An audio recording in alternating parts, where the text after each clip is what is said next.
Thank you, Mr. Chairman. Governor, our negotiating strength at the UN depends on having our allies standing with us. This weekend, President-elect Trump gave an interview to European journalists in which he undermined that unity by yet again disparaging NATO as obsolete and threatening to start a trade war with the European Union.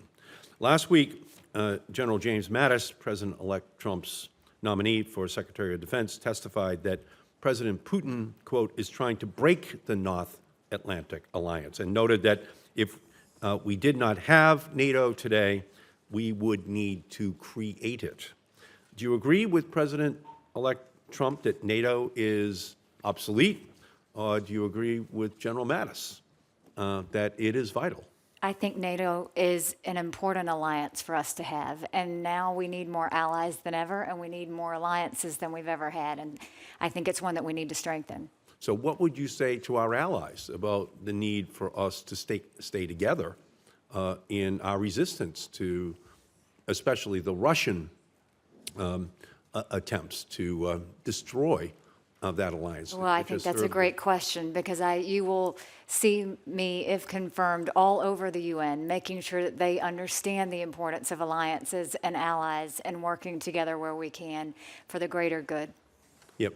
There are some that wish to have the United States placating Russia, making concessions to Russia that go right at the core of what the key alliance that NATO represents has been providing us security for the world for generations. And from my perspective, but I think from the United States perspective generally, NATO is not only not obsolete, it's essential. It's the key to making sure that Russia understands that there is no room on a partisan basis that exists in our country in terms of our commitment to resisting Russian incursion. So from my perspective, I'm glad to hear your answer, and I thank you for it. On the question of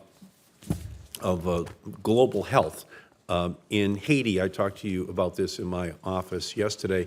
The United Nations peacekeeping force from Nepal actually introduced cholera into a country that had never had cholera before in the year 2010, after the earthquake in Haiti. 800,000 people have contracted cholera. 9,000 have died from it.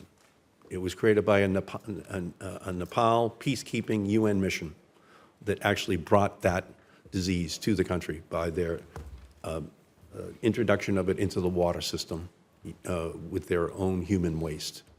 Thus far, there has been no real UN financial commitment to cleaning up the sanitation system in that country so that they don't have to worry that every time a hurricane comes through, like it did in October of 2016, that it just once again raises up this cholera issue.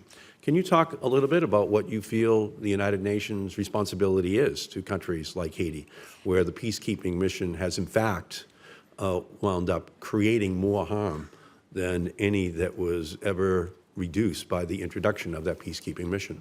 Yes, sir, Senator. Thank you for that question. I will tell you what happened in Haiti is just nothing short of devastating. And it is the reason why I think every peacekeeping mission needs to be looked at thoroughly to make sure that things are moving in the right direction. But it's also why I think it's so important that the contributing countries take responsibility and take actions against those violators that are doing anything to harm the people that they're supposed to be protecting.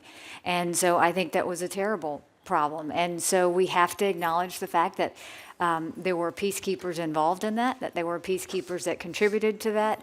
And it is really that action that I think we can use to show that these contributing countries have to stand up and take responsibility and be accountable for those causes that they happen to do during peace missions. And you would argue for increased financial commitment from the countries around the world so that that funding could go into Haiti in order to help with their sanitation system? Those violating countries need to be held accountable, and they need to have that responsibility of resolving that problem. The problem is that Nepal does not have the financial capacity to remediate the problem, but they actually created the problem in the name of all the countries in the world that are part of the United Nations. So it would be necessary to ensure that all of the other countries that use the Nepalese military as their agent to then be held accountable as well financially. Right, and there's two things, and I don't know if you were in the room when I said it. I think that one, it's very important that we get other countries to contribute to our peacekeeping missions because they have to have skin in the game. Because when these things happen, they will help the United States be more accountable, hold these peacekeepers more accountable, hold these contributing countries more accountable, and we should decide, should we use their peacekeepers again?